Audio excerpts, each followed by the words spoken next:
Muita gente se pergunta como pensava Einstein, como pensa um físico. Costumamos pensar quando quietos e sozinhos, olhamos pela janela e blocos de equações passam por nossa cabeça. Até que essas equações se ajustam e pegamos uma folha de papel e escrevemos. Às vezes é frustrante. Você escreve equações em qualquer lugar. O velho clichê de rabiscar as costas de um envelope muitas vezes acontece porque é só o que temos à mão. Ele sempre pensava em imagens, visualizava as coisas. Quando o pai lhe deu uma bússola, ele ficou olhando aquilo noite após noite, a agulha apontando o norte. Ele disse que ficava com arrepios. Einstein disse uma vez: quero conhecer as ideias de Deus de forma matemática. Einstein queria uma equação. Talvez quisesse uma equação bem curta, que encapsulasse todas as leis da física. Exprimir a beleza, a majestade, o poder do universo numa só equação foi o objetivo da vida dele. Einstein.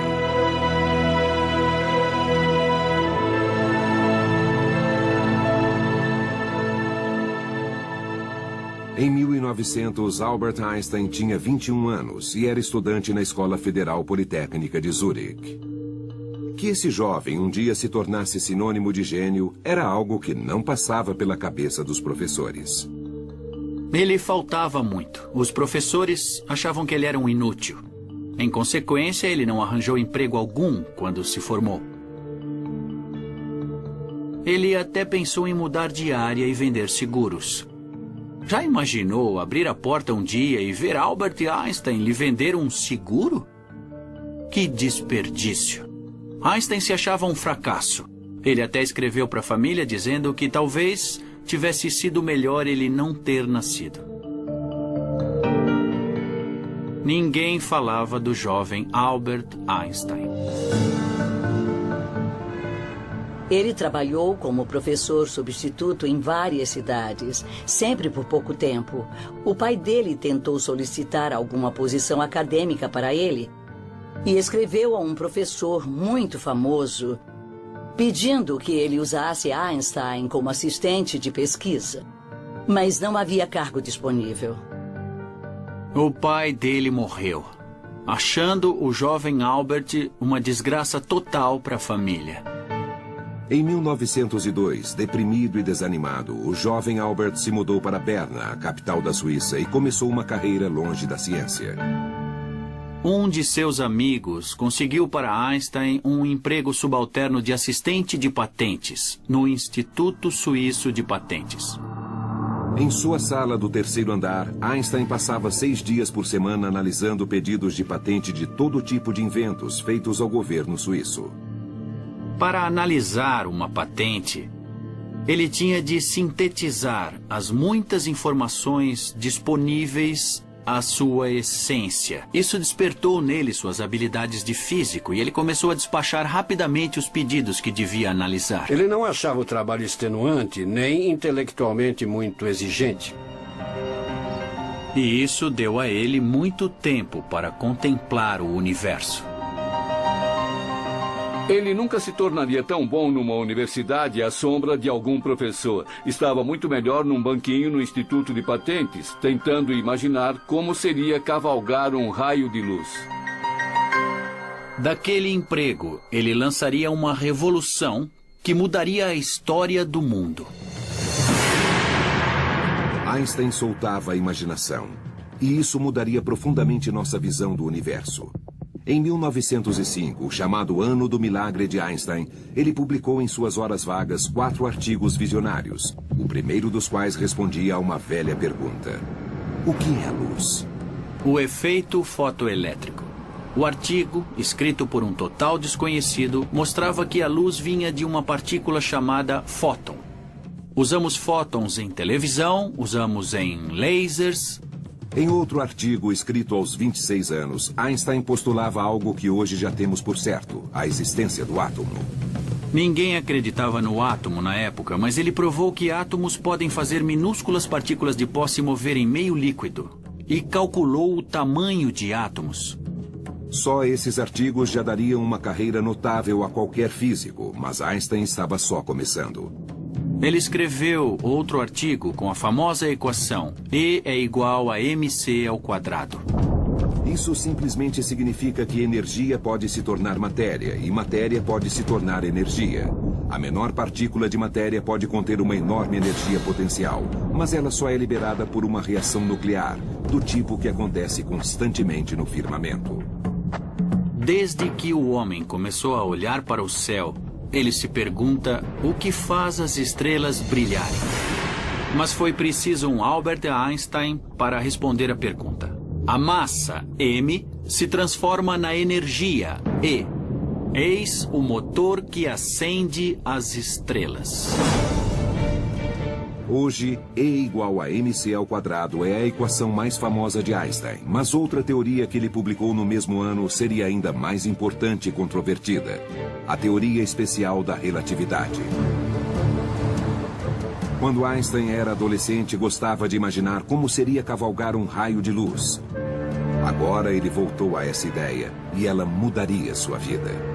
Na primavera de 1905, Einstein estava andando de ônibus quando olhou para a famosa Torre do Relógio que domina Berna, na Suíça, e imaginou: o que aconteceria se meu ônibus estivesse viajando quase à velocidade da luz? Em sua imaginação, Einstein olhou para a Torre do Relógio e o que viu foi surpreendente. Ao alcançar a velocidade da luz, o relógio parecia estar parado. Mais tarde, Einstein escreveria: minha cabeça ferveu. De repente, todas as coisas, tudo começou a tomar forma. Einstein sabia que na Torre do Relógio o tempo passava normalmente. Mas na velocidade da luz em que seu ônibus estava, a luz já não podia alcançá-lo. Quanto mais depressa se movesse no espaço, mais devagar se moveria no tempo. Essa percepção fez nascer a teoria especial da relatividade de Einstein, que diz que o espaço e o tempo estão intimamente relacionados. De fato, eles são uma coisa só, um tecido flexível chamado espaço-tempo. Sentado em um ônibus público, Einstein acreditou ter vislumbrado o segredo do universo. Antes de Einstein, o espaço era um lugar onde não fazia nada. E onde havia coisas, as coisas ficavam nele. Agora, o tempo combinado ao espaço, ou o espaço-tempo, dá um entendimento mais dinâmico dessa arena onde tudo acontece. De certa forma, tudo se torna mais vivo.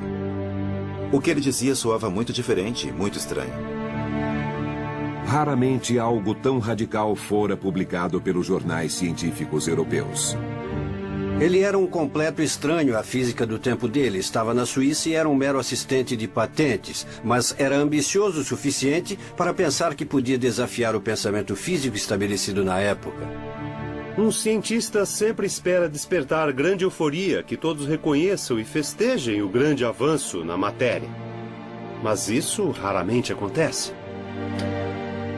Qualquer que fosse o conceito de tempo, ele demorava a passar para Einstein no Instituto de Patentes.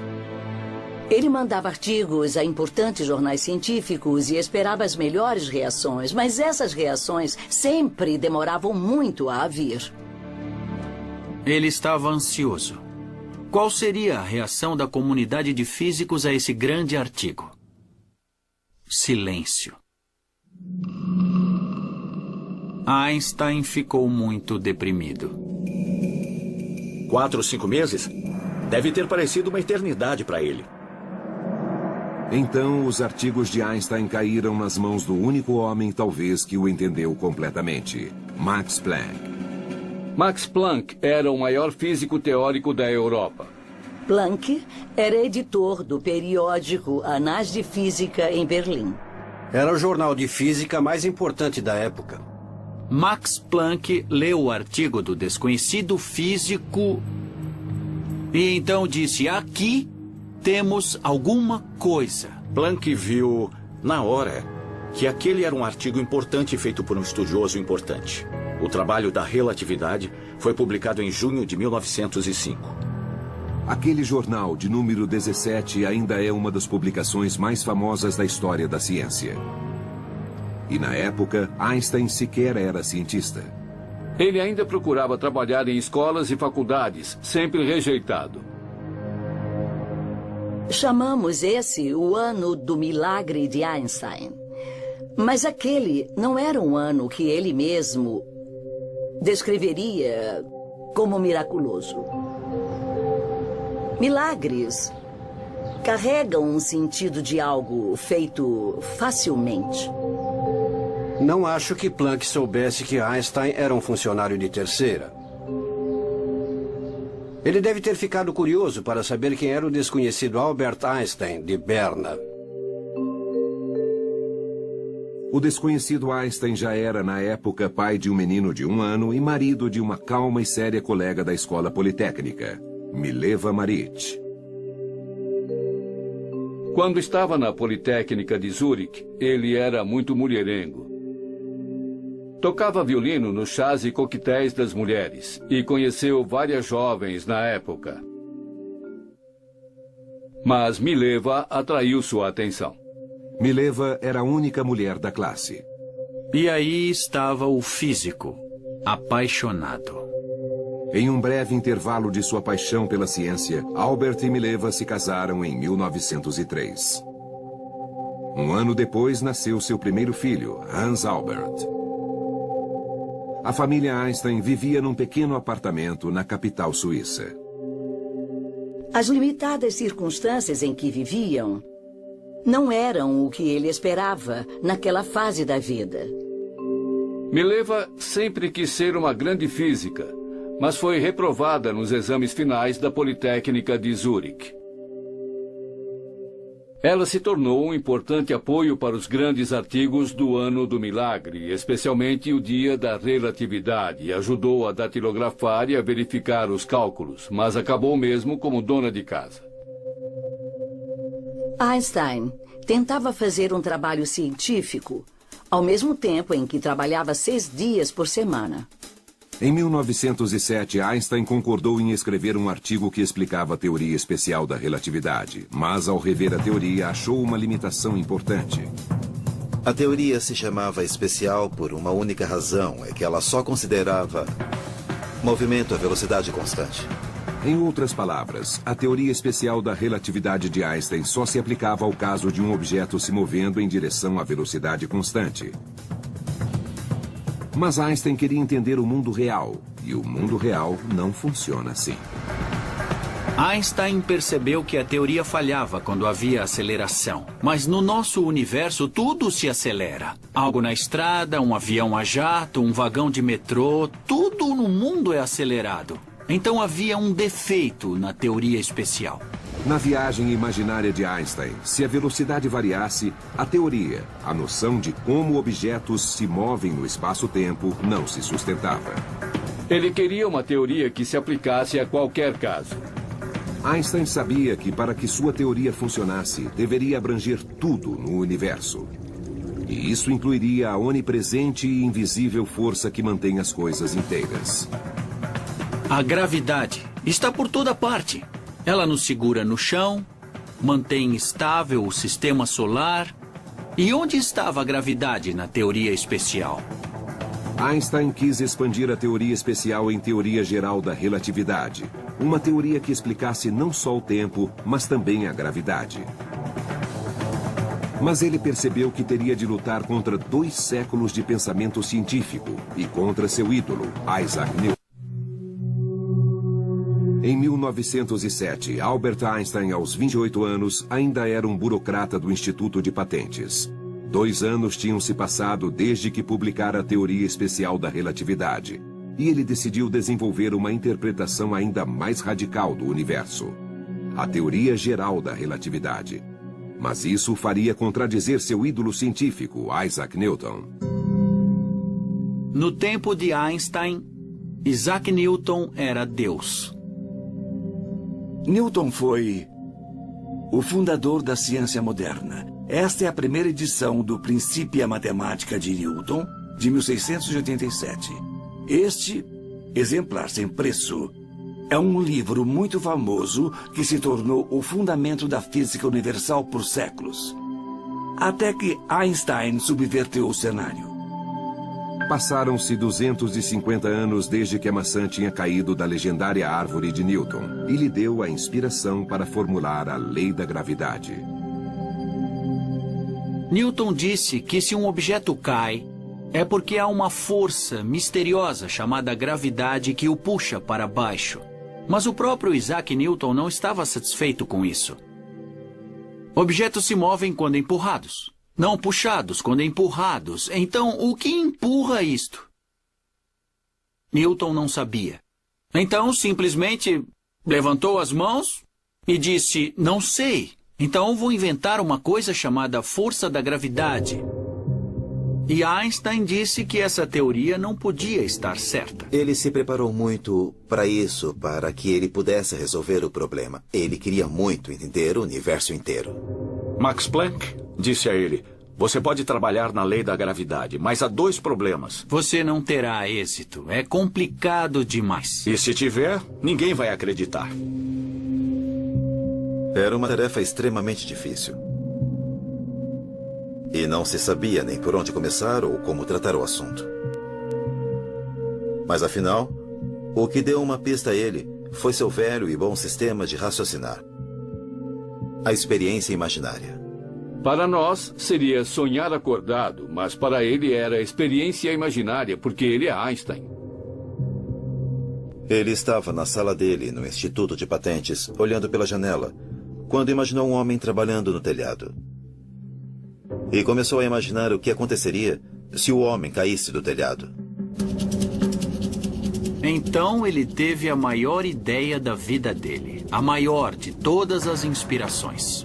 Ele teve a visão. O homem não estaria sentindo seu próprio peso. Ele não teria peso. E ele imaginou. Se você estivesse num elevador e alguém cortasse o cabo, o que aconteceria? Você cairia. Mas o elevador cairia à mesma razão. Então você está sem peso no elevador. Aí então Einstein entendeu. É como se desligassem a gravidade. O que acontece de fato? Não existe a chamada força da gravidade. A Terra curvou o espaço à minha volta e o espaço está me empurrando nesta cadeira. O próprio espaço pode ser curvado. Que conversa maluca! O espaço é ajustável. Ele seria maleável. O espaço-tempo é maleável. É algo flexível que pode ser deformado. Você coloca um objeto no espaço e ele distorce o espaço ao redor dele. Por que a Terra gira em torno do Sol? Muita gente diria que é porque a gravidade do Sol puxa a Terra com força para ele, em um círculo. Errado. A Terra gira em torno do Sol porque o Sol distorceu o espaço à volta da Terra e o espaço empurra a Terra para o Sol. Ele tinha uma nova teoria da gravidade, uma nova teoria para o universo. Einstein publicou suas ideias sobre a gravidade. Ao mesmo tempo, seus trabalhos sobre o átomo chamaram a atenção. Como resultado, em 1911, ofereceram a ele um cargo de cientista na Universidade de Zurique. E aos 32 anos, o assistente de patente saiu de Berna para se tornar, pela primeira vez, o professor Albert Einstein. Começaram a se dar conta de que os artigos do Ano do Milagre de 1905 deviam estar corretos e Einstein começou a ser convidado para as palestras de Solvay que reuniam os maiores cientistas da Europa. Liderados pelo filantropo belga Ernest Solvay, as palestras reuniam as maiores mentes científicas da Europa. E Albert Einstein estava entre elas. Aliás, ele era o mais jovem de todos. Ele impressionou. Era amigável, engraçado, inteligente, muito inteligente, e as pessoas notaram.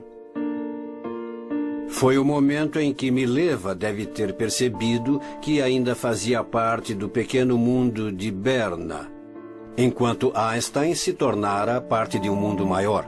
Ela escreveu cartas queixosas, pedindo detalhes, pedindo para ir para lá, que adoraria conhecer os cientistas, que sempre tinha sonhado em conhecê-los. Ela ficou enciumada não só dos outros físicos, mas da própria física. As palestras de Einstein se tornaram assunto da Europa científica e ele foi convidado para falar em Berlim, capital do país onde nasceu. Berlim, na época, era a cidade mais vibrante da Europa Central. Einstein não tinha voltado à Alemanha desde os 15 anos para evitar o serviço militar e tinha renunciado à cidadania alemã. Quando Einstein foi a Berlim, basicamente para ver colegas, foi também convidado por uma prima. Era sua prima irmã, Elsa Einstein. Eles se conheciam desde crianças, mas Einstein tinha perdido contato. Ela vivia sozinha, era divorciada e tinha 2 filhas. Ela era o oposto de Mileva. Não era cientista, não era intelectual, mas ela amava dar grandes jantares e cuidar de Einstein. Gostavam da companhia um do outro, caminhavam muito, observando os barcos. Ele deve ter sido fascinado por ela. Einstein voltou a Zurich e eles trocaram intensa correspondência. A certa altura, a coisa ficou tão forte que Einstein disse: não escreva mais, não vai dar certo. Ele sentiu que aquela situação era bastante complexa, mesmo para Albert Einstein. Se mistérios do coração perturbavam Einstein, os mistérios do universo o perturbavam ainda mais. A curvatura do espaço, a distorção espaço-tempo. Você coça a cabeça. Ele já lutava há 4 anos para desenvolver completamente a teoria geral da relatividade. A teoria da relatividade era tão complicada que poucas pessoas entenderiam. Alguém tinha de testá-la. Se a hipótese não admitir teste, não é ciência, é ficção científica. Einstein sabia que estava para solucionar sua teoria e tinha de achar um modo de prová-la. Em 1911, Einstein já lutava para aperfeiçoar sua teoria geral da relatividade havia 4 anos, sem sucesso. A teoria só seria aceita se ele conseguisse demonstrar seus conceitos radicais. De repente, ele teve uma ideia. Se fizesse passar um raio de luz por uma área onde o espaço está curvado, então, segundo a teoria, o raio de luz pareceria se flexionar. A luz só se propaga em linha reta.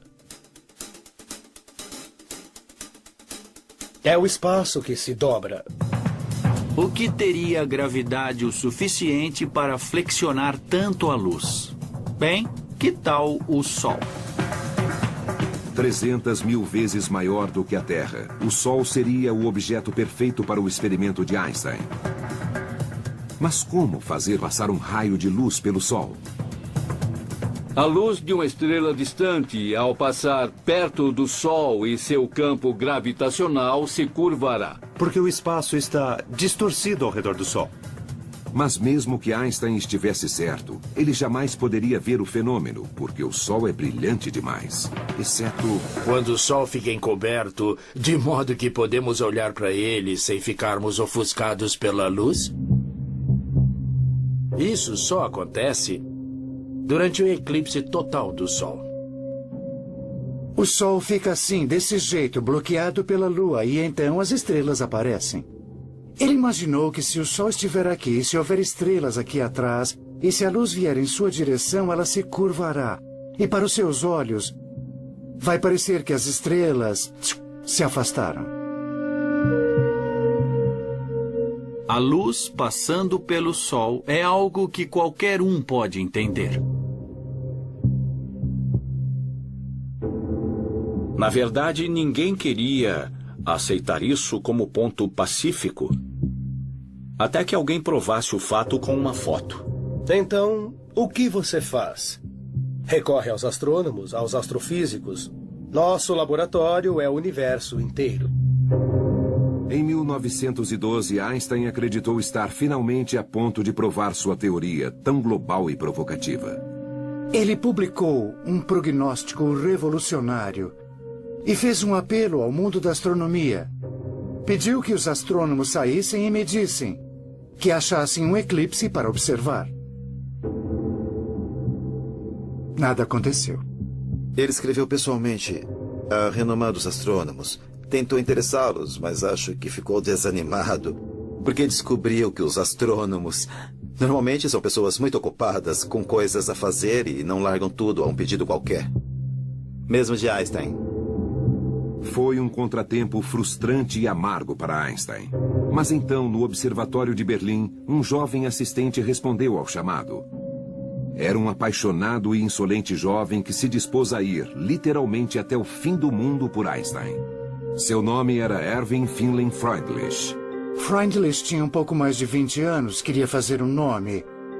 Ele sentiu que essa podia ser uma oportunidade. O assunto era bastante novo, era muito importante e ele queria participar. Eu vi a carta-resposta de Einstein para Freundlich e ele demonstrava muita animação. Vocês, astrônomos, podem ser de grande ajuda para encontrar a prova da teoria da relatividade. Quem escreveu foi o Sr. Einstein, tentando fazer alguém trabalhar para ele porque precisava disso. Ele soube que Freundlich ia se casar com Katia, sua noiva. E que iam passar a lua de mel nos Alpes. Então Einstein disse, venham a Zurich e vamos ver. Freundlich estava em plena lua de mel, mas foi se encontrar com Einstein. Ele procurou pela janela do trem e lá estava ele, Einstein. Ele o reconheceu, porque usava um chapéu de palha e estava num local bem visível. Aí estava o famoso Einstein, com quem se correspondeu como tinha previsto e que lhe daria uma grande oportunidade. Finalmente, iria conhecê-lo. Então ele pulou do trem, lhe apertou a mão e ficaram animados. Assim que o casal tirou a bagagem do trem, todos foram para Frauenfeld, um subúrbio. Para sua surpresa, os recém-casados passavam sua lua de mel num auditório, ouvindo Einstein. E no meio da palestra, Einstein disse, precisamos da experiência do eclipse e a pessoa indicada está na nossa audiência. Seu nome é Erwin Freundlich e ele está ali. E Freundlich se levantou para ser visto pelo público presente. Ele se sentiu estimulado ao ser apresentado na palestra. No caminho de volta a Zurich, Einstein engajou Freundlich numa animada discussão sobre a gravidade, enquanto a recém-casada Katia ficou olhando a paisagem. E começaram a traçar o plano de ver um eclipse total do Sol. O problema com eclipses totais do Sol é que são visíveis apenas em áreas restritas da Terra, porque a sombra da Lua tem poucos quilômetros de diâmetro. Consultaram os dados e viram que o próximo eclipse solar ocorreria na Crimeia, ou seja, em território russo, no dia 21 de agosto de 1914. Freundlich foi a seu chefe e pediu para ir à Rússia.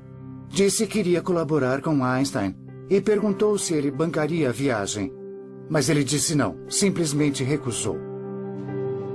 Einstein ficou absolutamente furioso.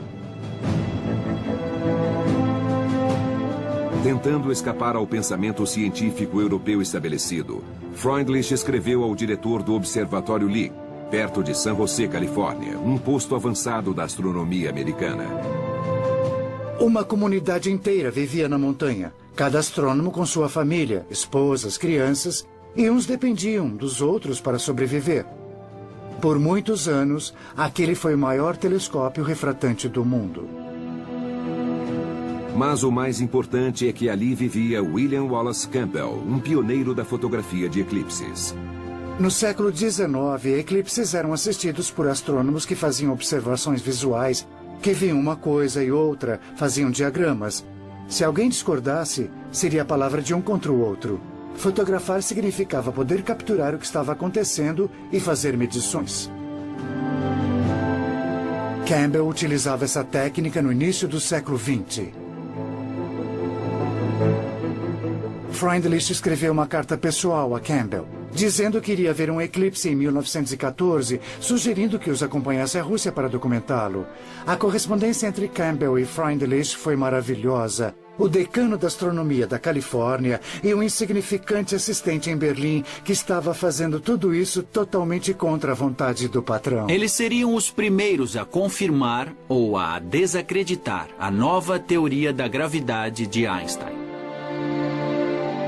Era uma observação importante. E Campbell logo ficou muito animado. Ele via fantásticas oportunidades para o observatório e para a América.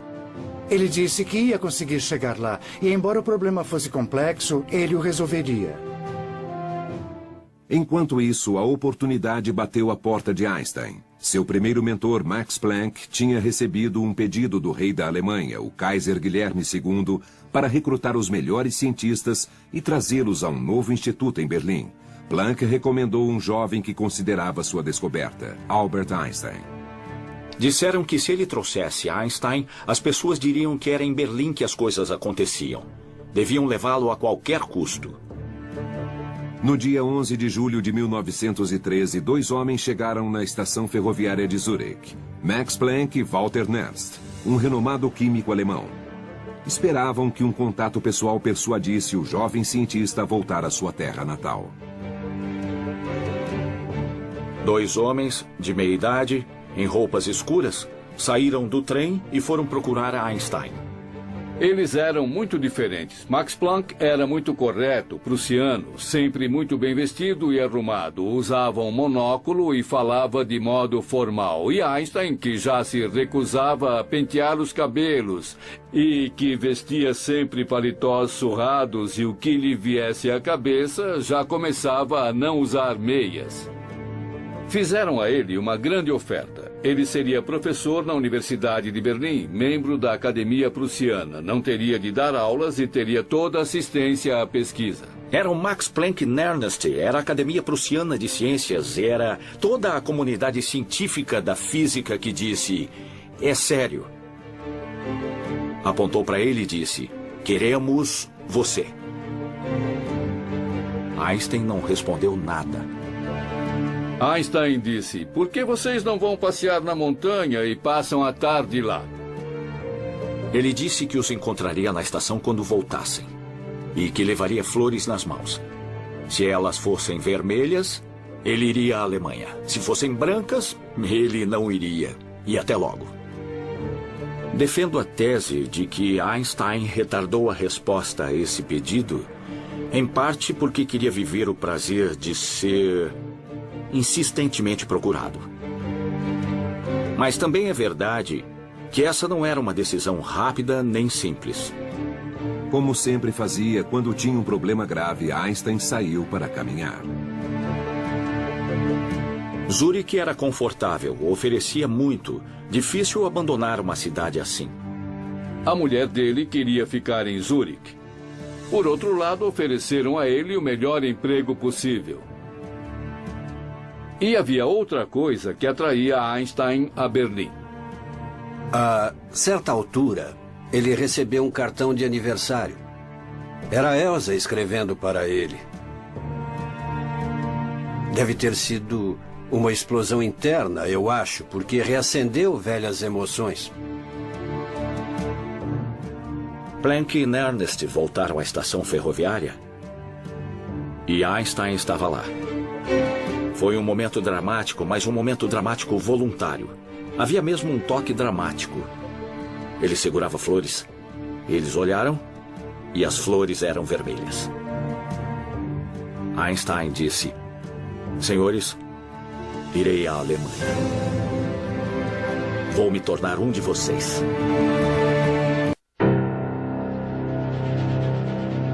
Em abril de 1914, o mundo de Einstein parecia brilhar.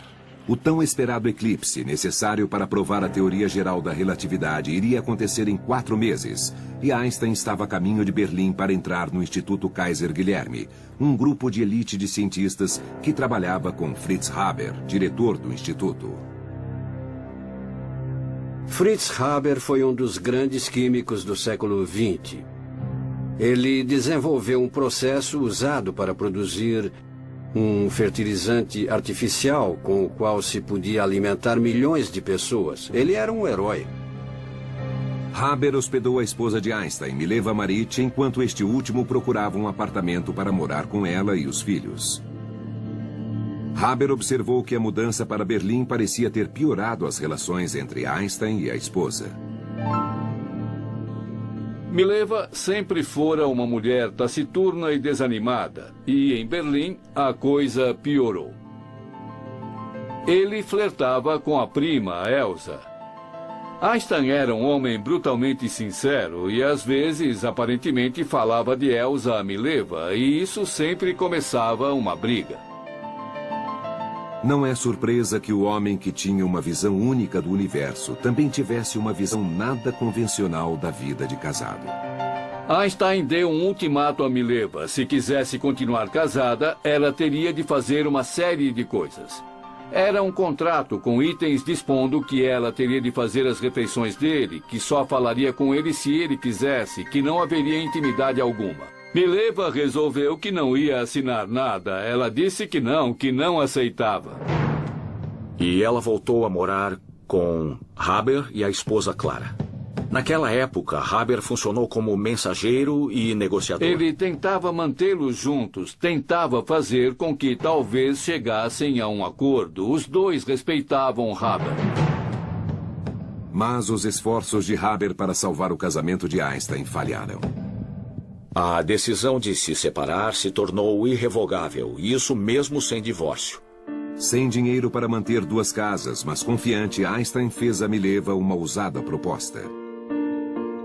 Ele fez uma proposta. Ele disse: um desses dias onde meus trabalhos vai ganhar um prêmio Nobel. Se você me der o divórcio, darei o dinheiro a você. O montante do prêmio era realmente grande. Ela poderia ficar rica e poderia voltar a Zurique com os filhos. Ele tinha certeza de que ganharia um Nobel. Mas Mileva não estava tão segura. Ela era cientista e sabia avaliar as chances, e consultou Fritz Haber.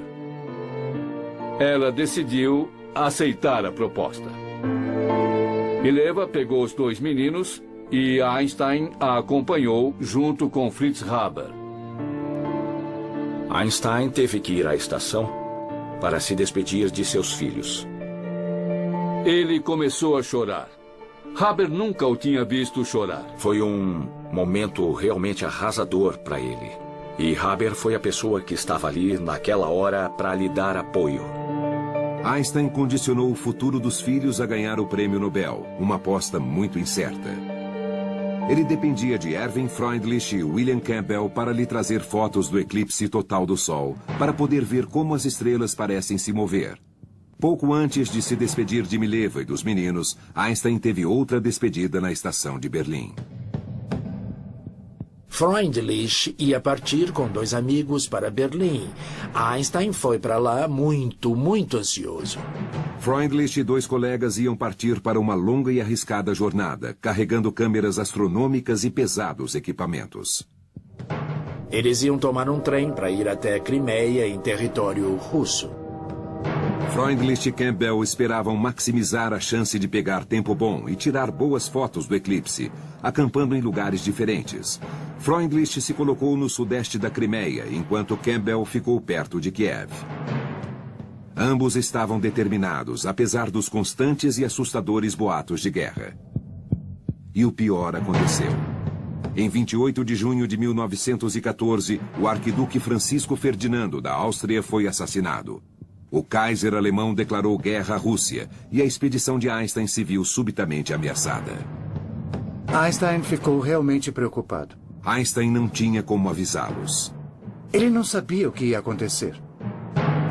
Então, na floresta da Crimeia, a guerra chegou ao acampamento de Freundlich. De repente, Freundlich viu policiais russos de uniforme chegarem e exigirem seus papéis. Seu coração disparou. Os russos vieram para ver o que estavam fazendo e viram que se tratava de alemães com um telescópio. Começaram a destruir o equipamento. Deixem meu equipamento, eu tenho que observar um eclipse.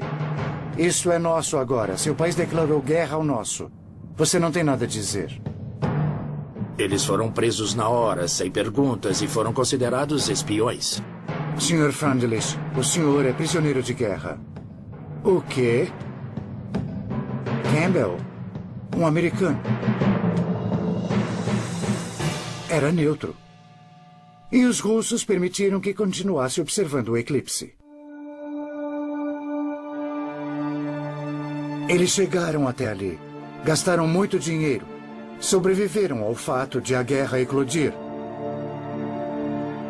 Mas as nuvens estragaram tudo.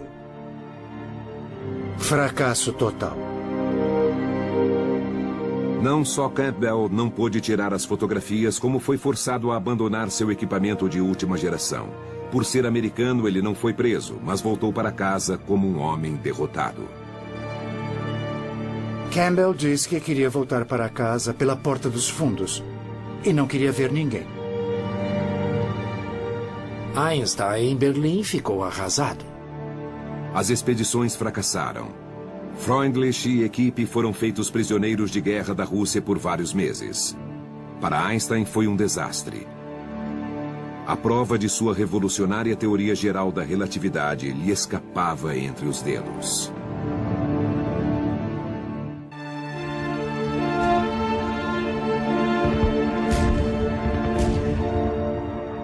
A eclosão da Primeira Guerra Mundial destroçou a expedição de Einstein à Rússia e inviabilizou a tão necessária prova da teoria da relatividade que Einstein elaborava há anos. A guerra cortou a comunicação entre cientistas. O livre intercâmbio de ideias parou de repente. Ligações foram cortadas. Quando os Estados Unidos entraram na guerra, o astrônomo William Campbell viu as coisas de outro modo.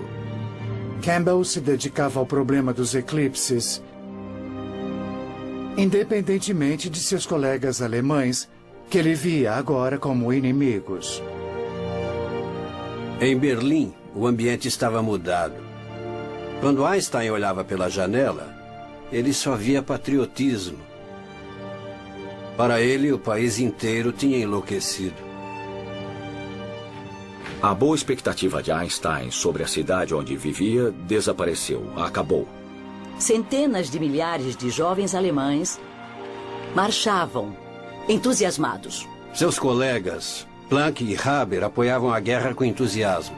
Seu amigo Fritz Haber, como Einstein, tinha nascido alemão e judeu. Fritz Haber se converteu ao cristianismo e tentou assimilá-lo ao máximo.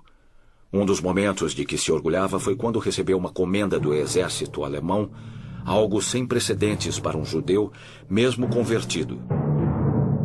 Einstein achou isso ridículo. Haber disse: "Sou químico e entendo a química atômica do cloro. Sei que o gás clorídrico é venenoso e posso transformá-lo numa arma útil." Haber achou que podia construir uma arma devastadora o suficiente para acabar logo com a guerra. Portanto, uma arma humana. O Instituto Haber se tornou um local de experiências com gás, a ser lançado na frente oeste, e Einstein tinha um escritório nesse instituto. Einstein achou abominável o ímpeto pelo qual primeiro Haber e depois muitos de seus colegas se dedicavam a procurar meios de matar pessoas e com mais eficiência. Haber foi dos primeiros a desenvolver armas terríveis, usando o poder da ciência.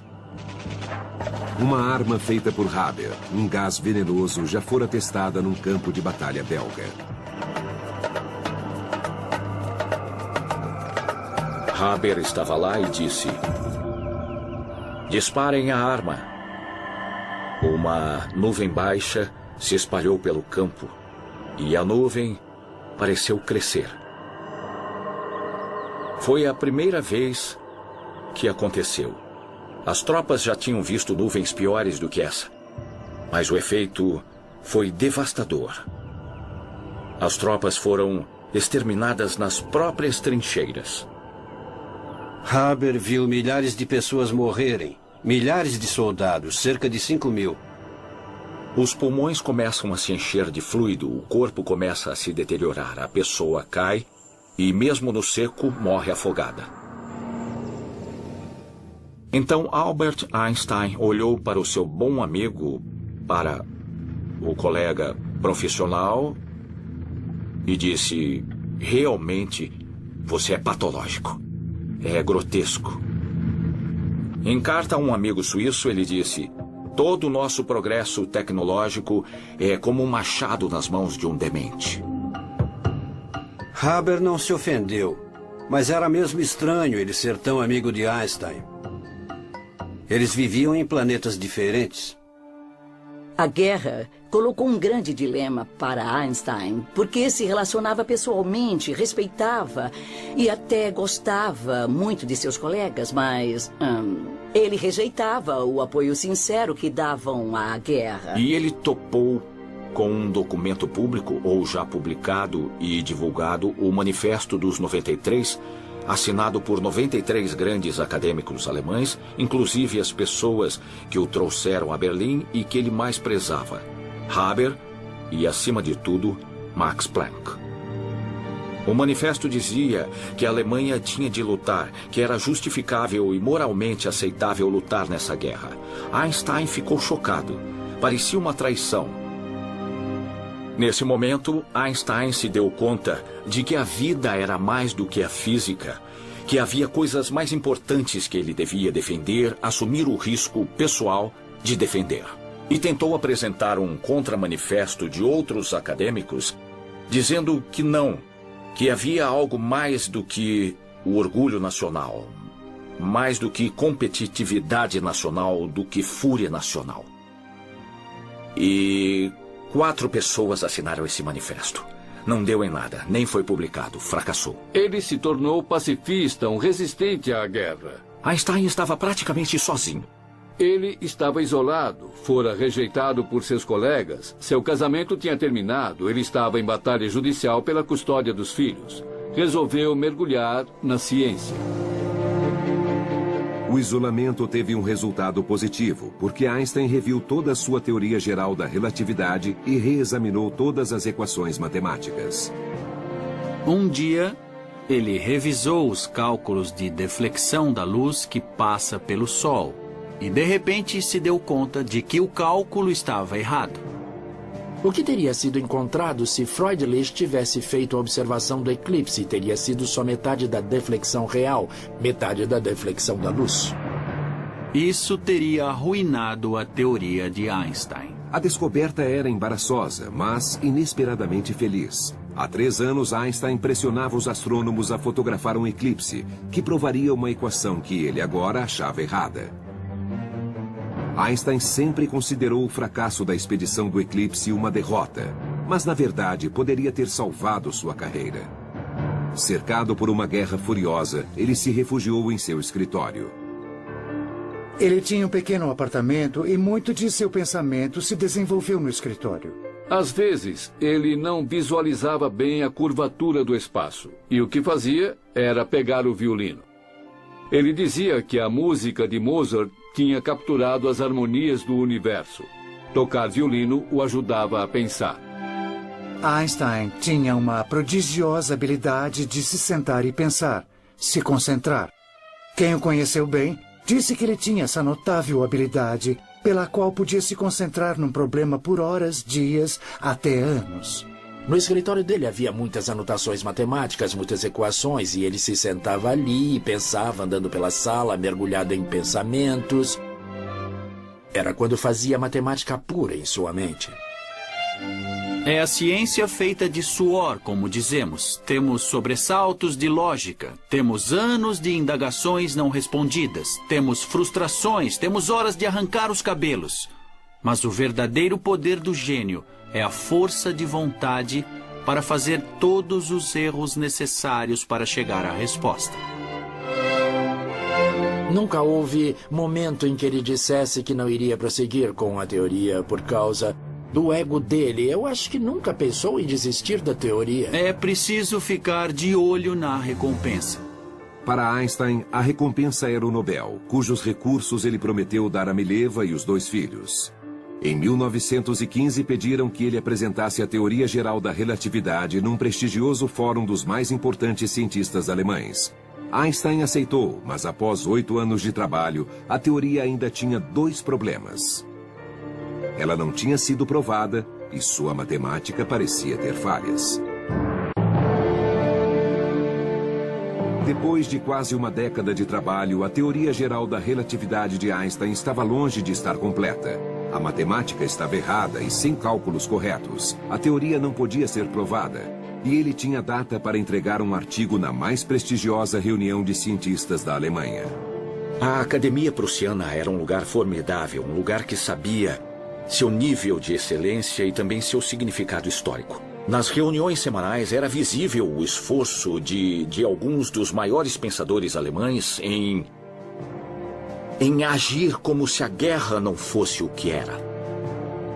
Einstein devia apresentar sua teoria geral da relatividade. Mas o problema é que ela ainda não estava pronta. No outono de 1915, Einstein não conseguia pensar em mais nada. Estava completamente focado em achar a solução do quebra-cabeça que o ocupava havia mais de 8 anos. Einstein queria conceber equações que descrevessem como o espaço se curva. E trabalhava nisso dia e noite. Se olharmos de perto, é tentativa e erro. Não era um matemático que joga ideias, entende? Fórmulas perfeitas nas folhas do caderno. Ele rabiscava tudo, dizia, não faz sentido, esse termo atrapalha, como se conversasse com a matemática. Às vezes virava o caderno de cabeça para baixo e jogava tudo para o alto. Pode ser muito ruim quando uma ideia na qual você trabalha não funciona. Dá grande desconforto. Desde que descobriu seu erro de cálculo, Einstein achava que estava progredindo. As equações estavam quase completas. E ele aceitou um convite para falar na Universidade Göttingen, basicamente um ensaio geral para a Academia Prussiana. Einstein estava no quadro negro escrevendo suas equações e tentando descrever seu problema. Na plateia estava um dos maiores matemáticos de todos os tempos, David Hilbert. Hilbert estava sentado ouvindo Einstein atentamente e pensou: sei resolver o problema. Posso me sair melhor do que Einstein. Sempre há a preocupação de sermos enganados e ficamos meio paranoicos. Ou muito paranoicos. Sempre há esse sentimento quando temos uma boa ideia. Se nós tivermos a boa ideia, provavelmente outra pessoa também vai ter. Ou já teve a mesma ideia. Einstein voltou a Berlim e Hilbert ao seu escritório.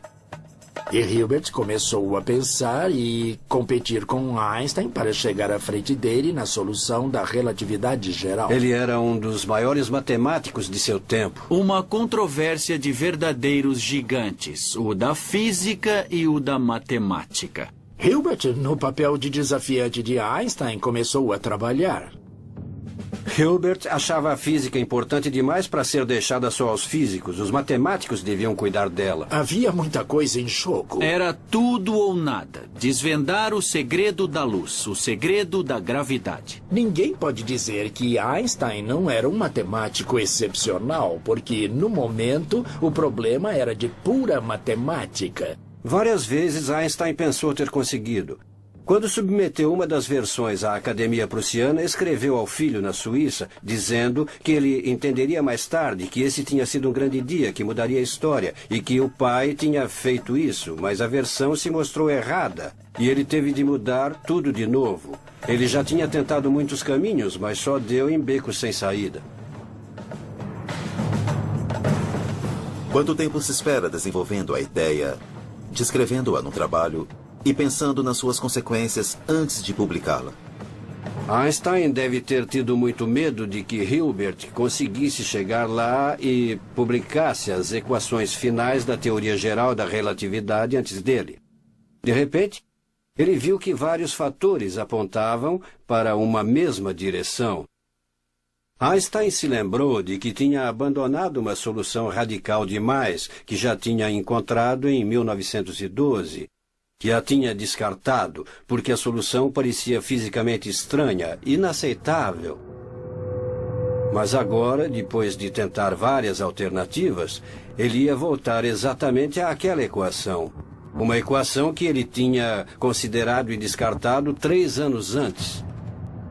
Você se dá conta de que está errado no lampejo, porque acaba percebendo o que deveria estar fazendo. Estava tudo ali mesmo. Mas, sem dúvida, o momento é glorioso. Ali estava a equação que ele descartou, que agora parecia tão promissora, muito mais útil do que no inverno de 1912.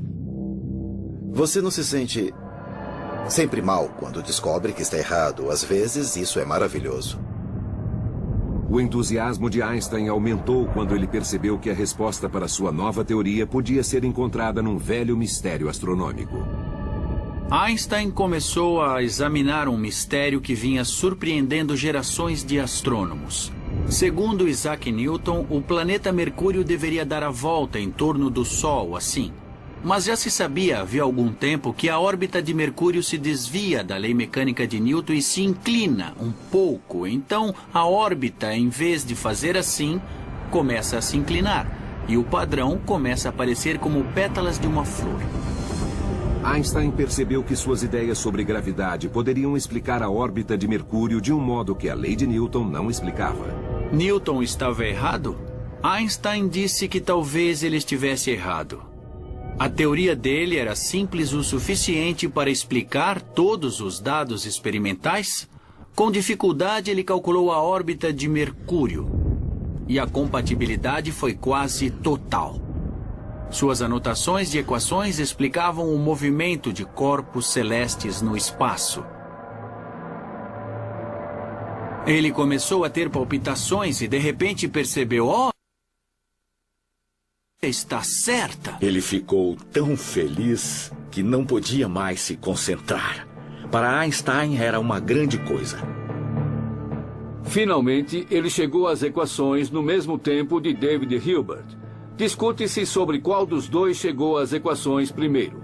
Havia muito rancor e Einstein se faria ouvir. Hilbert foi muito elegante. Ele disse: a teoria é de Einstein, ele é quem merece o crédito. Ele saiu vitorioso. A teoria era de Einstein. Em 25 de novembro de 1915, o momentaneamente triunfante Albert Einstein tinha em mãos o que ele achava ser a equação final para a teoria geral da relatividade. Sua teoria da gravidade. Bem a tempo para a apresentação na Academia Prussiana. Ele foi à academia e falou. Por pouco tempo, o trabalho era curto. Isso deu existência à teoria geral da relatividade, que descreve como o espaço-tempo diz à matéria e energia para onde ir e como a matéria e energia diz ao espaço-tempo como ver isso. É um modo radicalmente diferente de ver o universo. Quem sabe se ele foi aplaudido? Ninguém. Todos se viram subitamente confrontados com a ideia de que esse estranho judeu alemão tinha demolido a ideia de gravidade de Newton. O significado disso, por enquanto, ninguém sabia ainda. Ainda não havia prova física disso. Ninguém entendeu Einstein. Einstein acreditou que finalmente a teoria estava ajustada, mas sabia que ela não seria aceita se não fosse comprovada. E isso não seria possível sem fotografar um eclipse total do Sol. E para isso, Einstein teria de esperar de novo.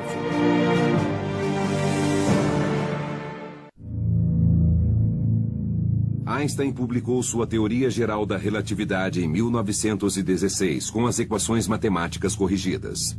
Mas ainda havia muito trabalho a ser feito. Ele precisava fotografar um eclipse solar raro para provar a exatidão da teoria. Mas na arruinada Berlim, agora sob bloqueio inglês, até as necessidades mais básicas eram difíceis. À volta dele, Berlim era uma cidade empobrecida. Até a fome sobreveio e havia distúrbios. No meio de um inverno rigoroso, a intensa produtividade de Einstein cessou repentinamente. Ele parou porque estava exausto e doente. Tinha problemas de estômago. Ele estava muito, muito doente. Ele escreveu que não comia, que não conseguia dormir, e ele sucumbiu a um esgotamento físico e mental. Einstein se retirou para um pequeno apartamento em Berlim. A prima Elsa se tornou sua enfermeira e salvadora. Elsa cozinhava para ele, levava-lhe comida e finalmente o convenceu a ir morar com ela. Enquanto a saúde de Einstein estava nas mãos de Elsa, sua teoria estava nas mãos dos astrônomos. Um deles, que teria importante papel, estava na Universidade de Cambridge, na Inglaterra. Arthur Eddington era um cientista muito religioso que frequentava reuniões de Quakers numa pequena casa em frente da universidade. Numa dessas reuniões sempre muito concorridas, sentado calmamente estava Arthur Eddington, chefe do Observatório de Cambridge, reconhecidamente uma das mentes mais brilhantes do mundo em astronomia. A guerra tinha levado muitos colegas Quakers de Edenton, apesar de quase todos se oporem à guerra e se recusarem a lutar contra os alemães. Ele era um dos poucos homens que restaram, ele e as mulheres. Dia após dia, os homens desapareciam dos bancos. Não porque viajassem para lutar na guerra, mas porque eles eram presos por se recusarem a lutar na guerra. O anti-germanismo prejudicou a comunicação científica. Edenton não sabia da nova teoria de Einstein até fevereiro de 1916, quando recebeu da Holanda, neutra na guerra, um pacote do astrônomo Willem de Sitter, contendo uma cópia do trabalho de Einstein que ele tinha traduzido para o inglês. Edenton abriu o pacote e logo viu que se tratava de algo de extrema relevância científica. E ele respondeu a de Sitter: ninguém sabe disso na Inglaterra, ninguém. E ele pediu a de Sitter que lhe falasse de Einstein.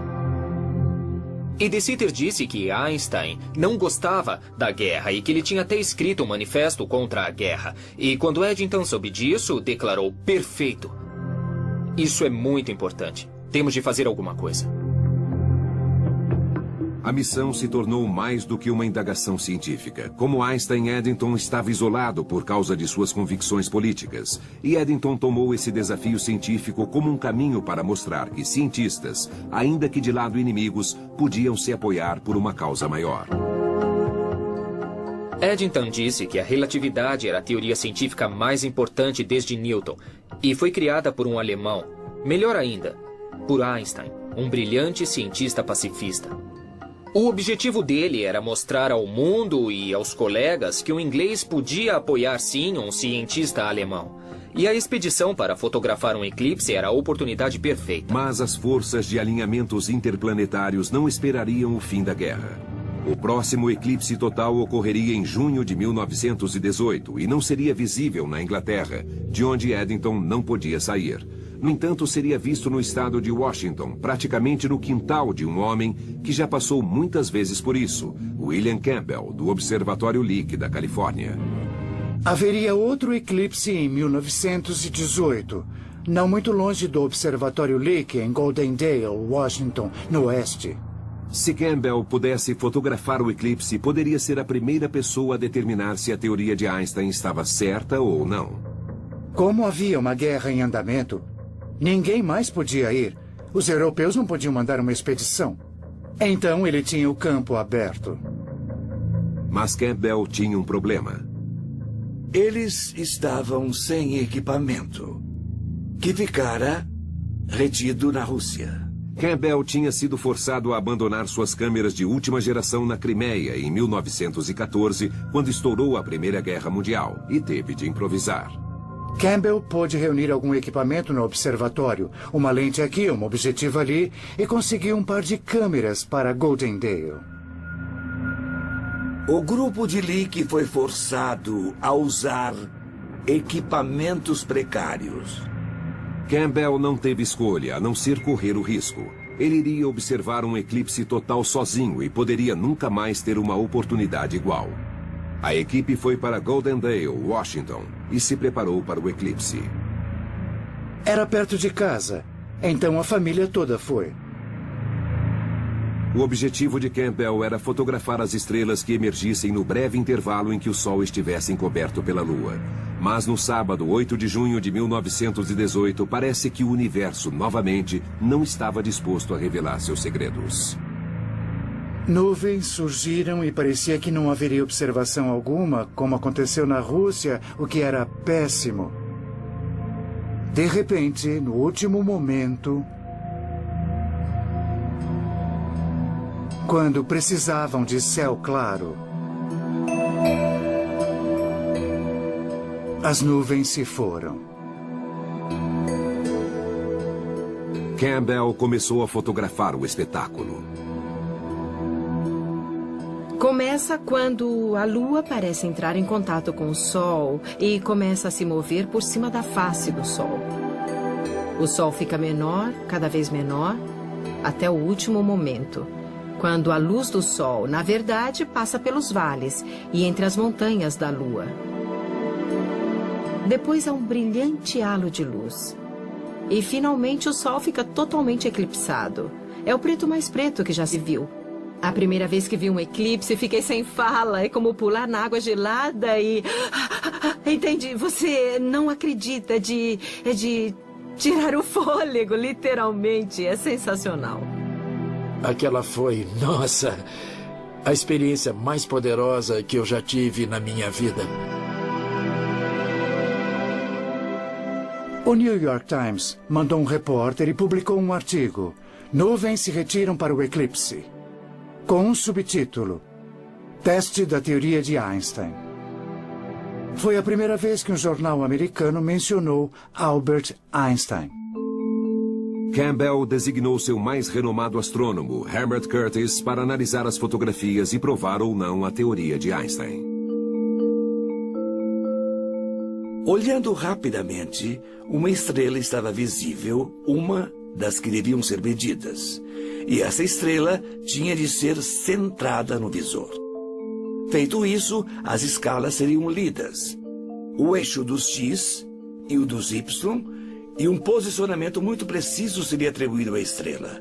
Pelos números, poderiam ser determinado se a estrela parecia ter mudado de posição. Einstein prognosticou que o espaço distorcido à volta do Sol criaria uma ilusão de ótica e faria parecer que a estrela se moveu para fora, apesar de levemente. Einstein predisse que seria menos de 1 milímetro.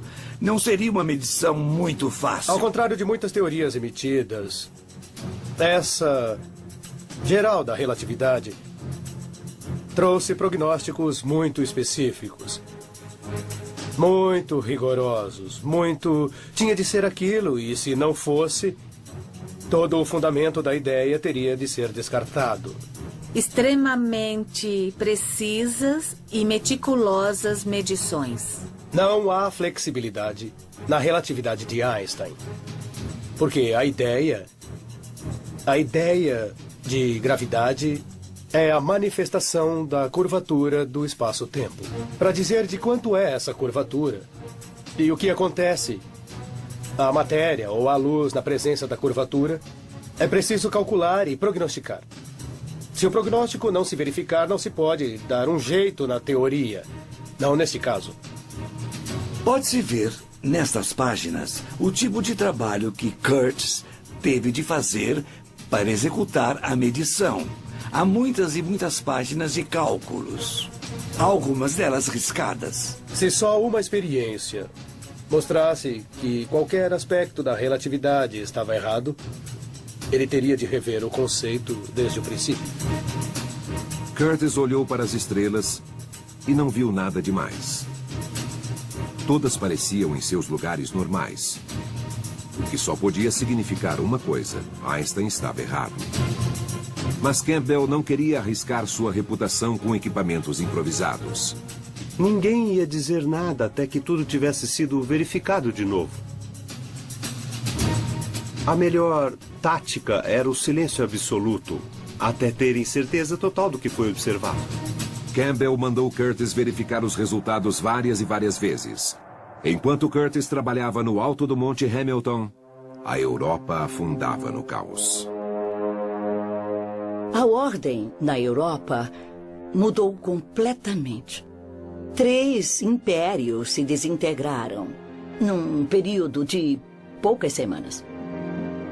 Em 9 de novembro de 1918, o Kaiser Guilherme abdicou ao trono. Einstein anotou no seu diário: aulas suspensas por causa de uma revolução. Assim que a guerra terminou, os cientistas alemães, inclusive Einstein, ainda não podiam viajar, mas Eddington podia. Einstein ficou sabendo que ele iria à África para fotografar um eclipse solar esperado para 29 de maio de 1919. Quando Eddington saiu de Cambridge, os corredores estavam cheios das muletas e bengalas dos estudantes que voltavam, mas que estavam aleijados ou mutilados. Ele saiu sem glória e partiria para sua aventura sozinho. Eddington acreditava em Einstein e esperava trazer as provas de sua controvertida teoria.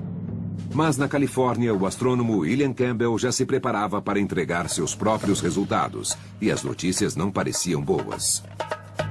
Em 2 frentes e 2 continentes, a prova da teoria de Einstein estava agora na balança.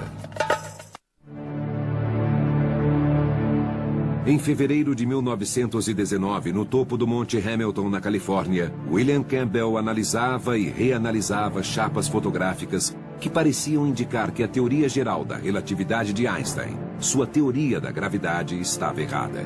Mas Campbell tinha um concorrente na pessoa do astrônomo britânico Arthur Eddington, que ia fotografar um eclipse na África.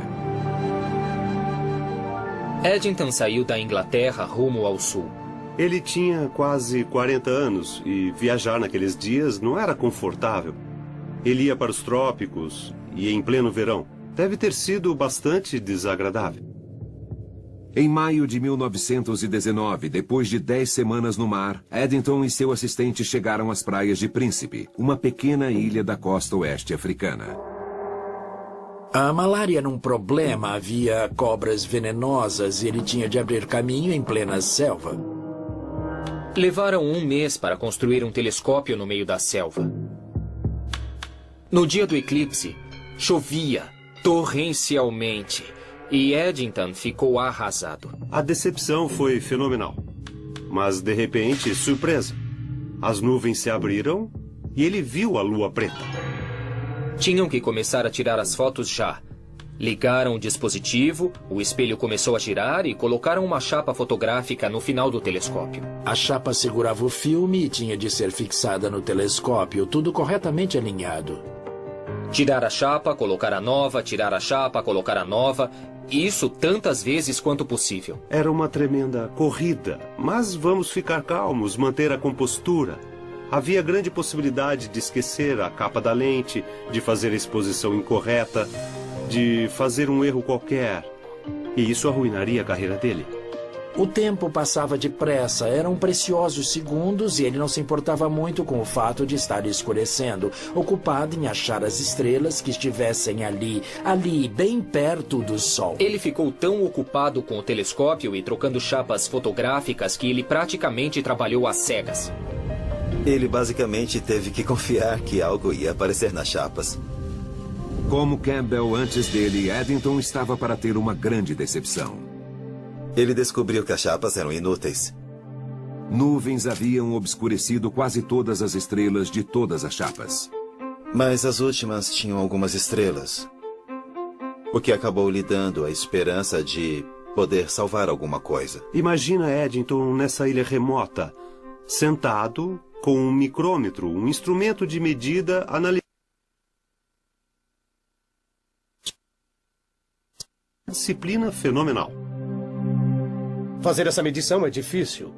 Estamos sentados aqui sob uma grossa camada de atmosfera. A luz vem dos confins do universo. E então é sacudida e serpenteia pela atmosfera. E quando você chega a ver a luz da estrela, que pode ser um pequeno ponto de luz, ela é uma mancha. Uma mancha. Logo ficou claro que a tarefa seria muito difícil. Fazer medições precisas no meio da selva. Ele mal via a hora de voltar à Inglaterra, mas levaria meses para voltar. Einstein esperava ansiosamente. Recebia muitas cartas de amigos e colegas perguntando se havia alguma notícia.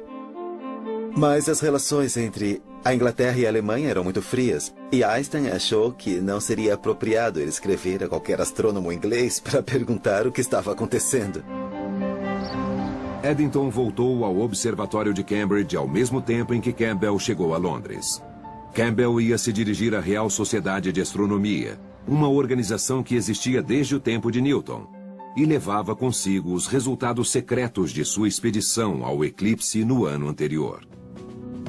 Campbell foi o primeiro a falar e estava muito nervoso, porque havia muita emoção pairando sobre essa experiência e muitas reputações em jogo. A ansiedade deve ter sido enorme, porque ele estava na frente de um grupo de colegas. Sempre há esse momento. O momento em que você está perante seus pares. Você nunca se acha realmente preparado. Muito medo. Finalmente, Campbell anunciou os resultados. Ele disse que Einstein estava errado e que o Observatório Lick confirmara isso. Mas a palestra se tornou dramática quando um telegrama de Eddington chegou. Seus resultados preliminares indicavam o contrário. Os ingleses iam dizer que Einstein estava certo. Eddington ainda tinha cálculos a fazer e não estariam prontos antes de 2 meses. Mas quis falar a essa reunião especial da Real Sociedade. Todos observavam. Campbell disse que Einstein estava errado. Os ingleses disseram que ainda não se sabia, mas que ele poderia estar certo. Para quem tinha acabado de dar um golpe mortal em Einstein, Campbell estava ficando muito nervoso naquela sala. Campbell mandou uma mensagem urgente a seus colegas nos Estados Unidos que estavam para publicar o relatório negativo das fotos do eclipse. Foi um telegrama histórico de 6 palavras. Não publiquem resultados Einstein. Esperem. Campbell. 4 meses depois, no dia 6 de novembro de 1919, Eddington viajou a Londres para falar à Real Sociedade de Astronomia. Ele tinha finalizado sua análise fotográfica da teoria de Einstein. Vieram de todas as partes da Inglaterra para ver o que ia acontecer. Houve até empurra-empurra para tomar um lugar e ver os resultados. O retrato de Newton observava toda a cerimônia. Se Newton pudesse ter assistido a essa reunião, acho que teria ficado fascinado.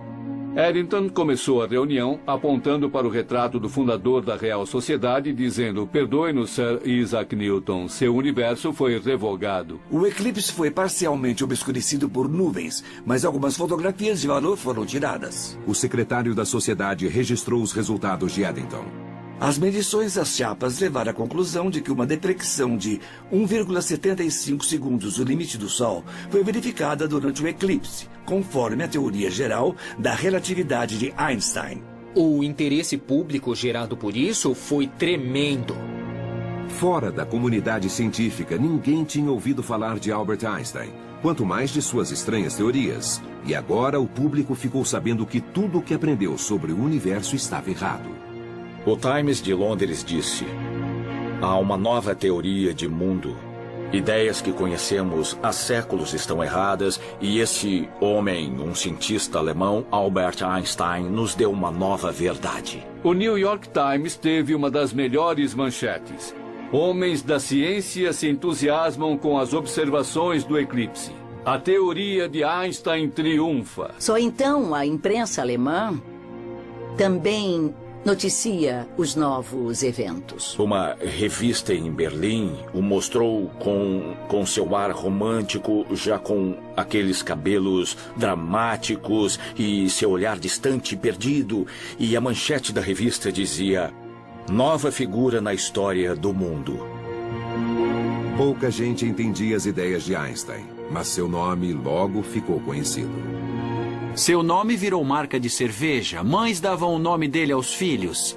O próprio Einstein nunca pensou que sua obscura teoria da gravidade pudesse excitar a imaginação do público. Ele disse: "As coisas são malucas com a imprensa. Todos querem um artigo, uma aula, querem fotografias. Tudo isso é uma loucura." Foi o começo da era da fotografia. Havia retratos de Einstein.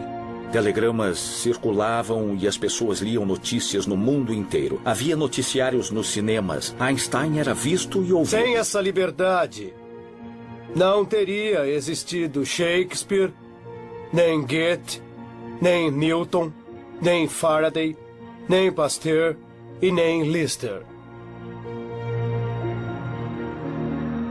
Mas apesar da adulação do público, os cientistas ainda tinham dúvidas sobre a teoria. As pessoas erraram. Estavam misturando a fama de Einstein com a aceitação de sua teoria.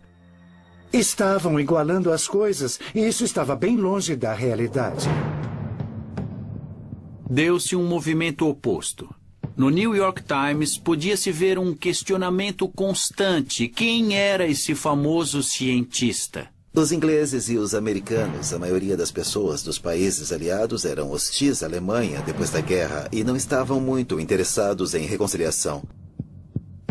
Então muita gente dizia que Eddington ficou tão motivado para alcançar a paz e promover a fraternidade internacional, estava tão convencido da teoria que talvez ele tenha se deixado influenciar. Ele foi criticado por fraudar os dados. O resultado fotográfico das duas expedições para ver o eclipse, a de Eddington e a de Campbell, gerou conclusões opostas. Outra expedição teria de ser organizada. Tanto Einstein, que tentava provar sua teoria desde que a propôs em 1907, quanto Campbell, que trabalhava no problema desde 1911, tinham um tremendo interesse pessoal nos resultados. Agora o caso não era só de ciência, mas de reputação internacional, de reputação pessoal, era um caso pessoal. Campbell verificou que o próximo eclipse com chance de ser fotografado seria na Austrália em 1922, dali a mais de 2 anos. E veremos que ele não será o único a enfrentar o desafio.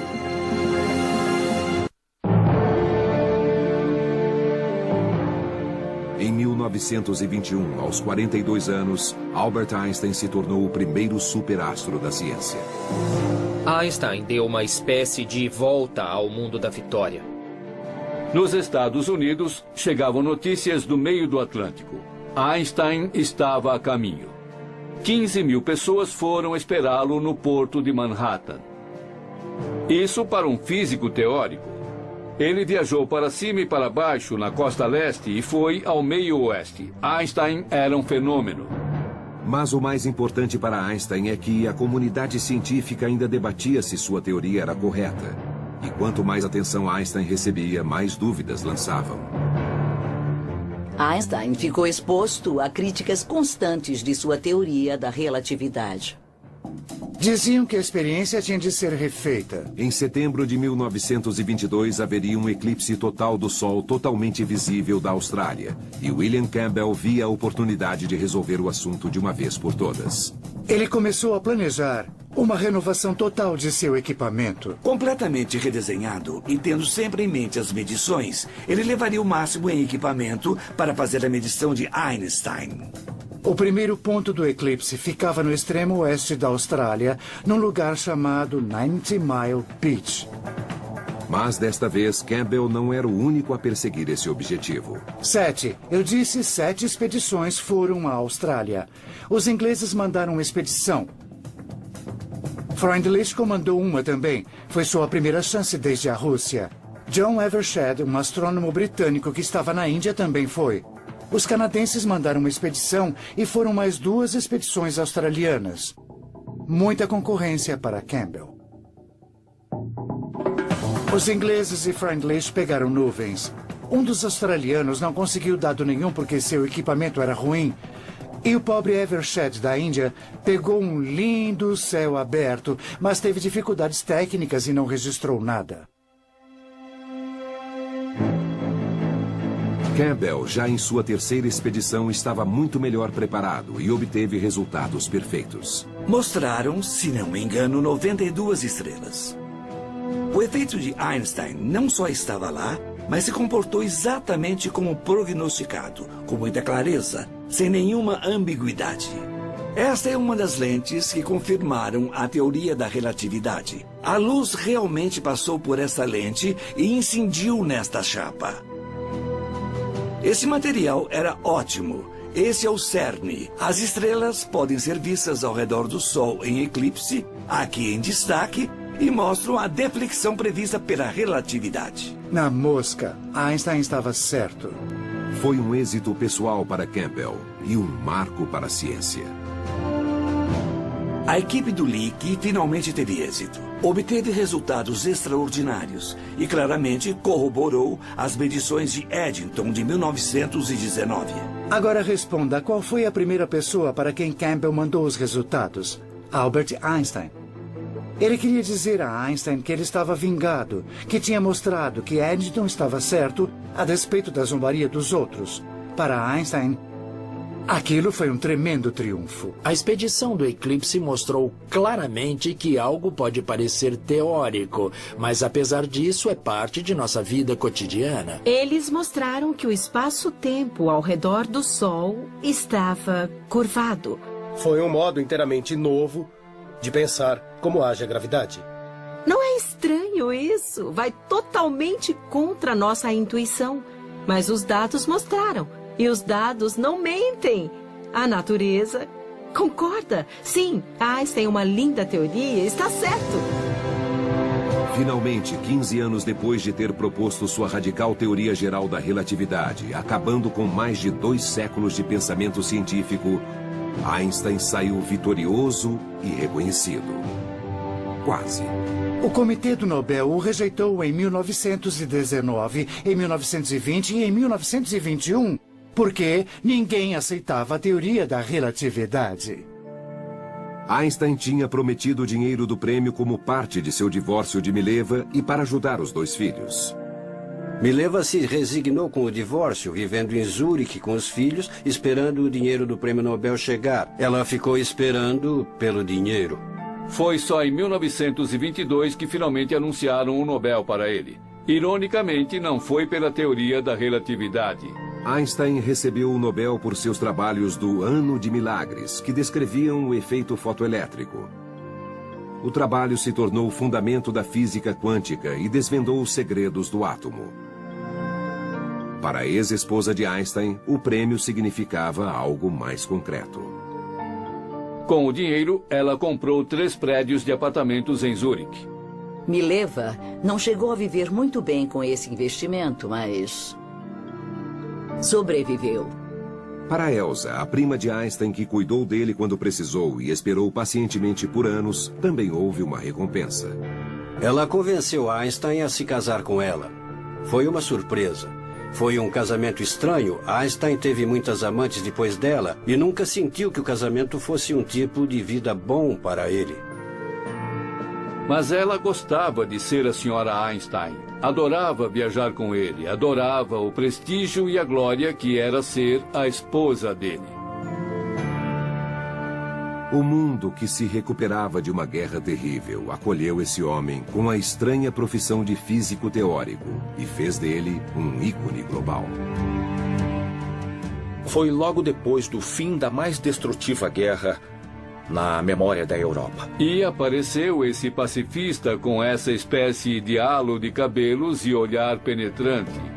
As pessoas dos 2 lados do Atlântico, na Inglaterra, na Alemanha e nos Estados Unidos, podiam celebrá-lo como um homem de paz e também como alguém cuja ciência transcendeu aos horrores da guerra.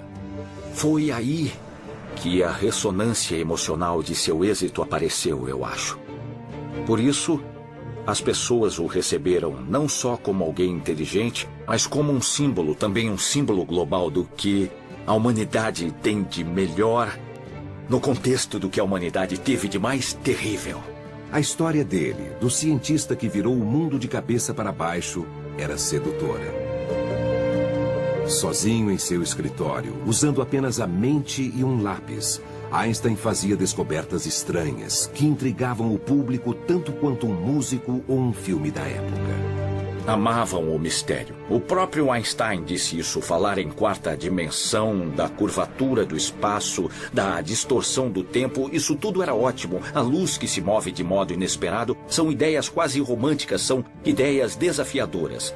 E as pessoas as captaram de todas as maneiras. Tudo parecia muito verdadeiro. Ele via coisas como mais ninguém. Ele juntou elementos do universo que outros jamais imaginaram que pudessem se combinar. Essa teoria é uma das maiores realizações da mente humana. Se pensarmos bem, toda a nossa era atual, a era do raio laser, das telecomunicações, dos satélites, essa era foi aberta pelo trabalho de Albert Einstein. Por exemplo, buracos negros, ou estrelas de nêutrons, ou o próprio Big Bang, não podem ser descritos corretamente sem a teoria da relatividade de Einstein. Ela é bonita, simples e profunda. E as melhores teorias do universo são assim. Einstein morreu em 1955, aos 76 anos. Mas mais de meio século depois, o homem e suas teorias continuam a capturar a imaginação popular e a inspirar. Ele foi um homem que, pelo poder de seu intelecto, pelo grande poder de sua mente, pôde se erguer acima da pobreza, acima da guerra e da discórdia, e se tornar uma das maiores figuras da história da humanidade. E isso é inspirador, porque não é preciso nascer bonito, não é preciso ter muitos músculos, não é preciso ter nascido especial. Podemos ter êxito usando o poder absoluto de nosso intelecto. Para mim, isso sempre foi como um raio de luz.